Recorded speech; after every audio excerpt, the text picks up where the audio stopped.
রান্নাবান্নাটা একটু তাড়াতাড়ি হয়ে গেল, আর ওদিকে দেখলাম ছেলে আর আমার হাজব্যান্ড দুজনেই ঘুমিয়ে পড়েছে। স্নান টান ওদের আগে হয়ে গেছে, আর আমি এই জাস্ট স্নান করে এলাম।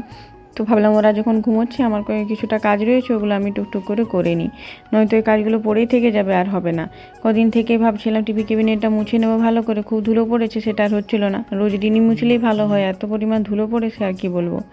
তো আজ একটু সময় পেয়েছি, তাই ভাবলাম এখন করে নিই এই কাজগুলো। আরও অনেকগুলোই কাজ রয়েছে, কাপড়গুলো এখন কাচতে দিতে হবে।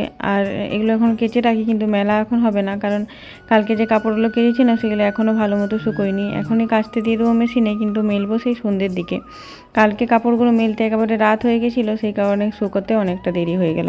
আর কিছুদিন থেকে তো একদমই রোদ দিচ্ছে না, সকালবেলা কিন্তু খুব রোদ উঠেছিল, কিন্তু এখন আবার মেঘলা হয়ে গেছে, আবার ছোট ছোট ফোঁটা হয়ে বৃষ্টিও পড়ছে। এদিকে কাপড়গুলো কাচতে দিয়ে দিচ্ছি, আর এখন খাবারও টাইম হয়নি, খাবার টাইম হলে ওদেরকে তুলবো। তার আগে আমার যে কাজগুলো রয়েছে সেগুলো করে নিই। এই টাইমটাতে আমি কিন্তু অনেকটা বসতে পারতাম, একটু আরাম করতে পারতাম, কিন্তু এই কাজ ফেলে রেখে বসে থাকা বা আরাম করা এটা আমার দ্বারা কিছুতে হয়ে ওঠে না। কাজ পড়ে থাকলে আমার মনে হয় আগে কাজটা করি, আমার রেস্টের কোনো প্রয়োজন নেই।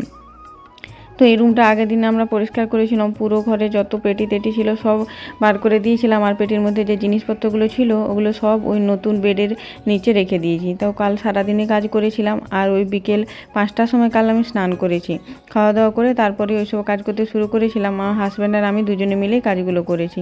তো এইদিকে রুমটা অনেকটা পরিষ্কার হয়ে গেছে, আর এখন এই আলমারিটা অনেক দিন গোছানো হয়নি, খুবই অগোছালো হয়ে গেছিলো, সেই কারণে ভাবলাম এখন এই আলমারিটা একটু গুছিয়ে নিই। আর অনেকগুলো জিনিস এদিক ওদিক সব ছড়ানো রয়েছে, এই জিনিসগুলো কিছুগুলো বার করে আর বেডের নিচে ভরে দেবো, তাহলে আলমারিটা অনেকটা খালি হয়ে গেল। আর ওইদিকের আলমারিটা তো কিছুদিন আগে পরিষ্কার করেছিলাম, তো ওটা এখন আর পরিষ্কার করার দরকার নেই। এই আলমারিটা পরিষ্কার করা হয়নি, একেবারে অগোছালো হয়ে গেছিলো, তাই একটু গুছিয়ে নিলাম।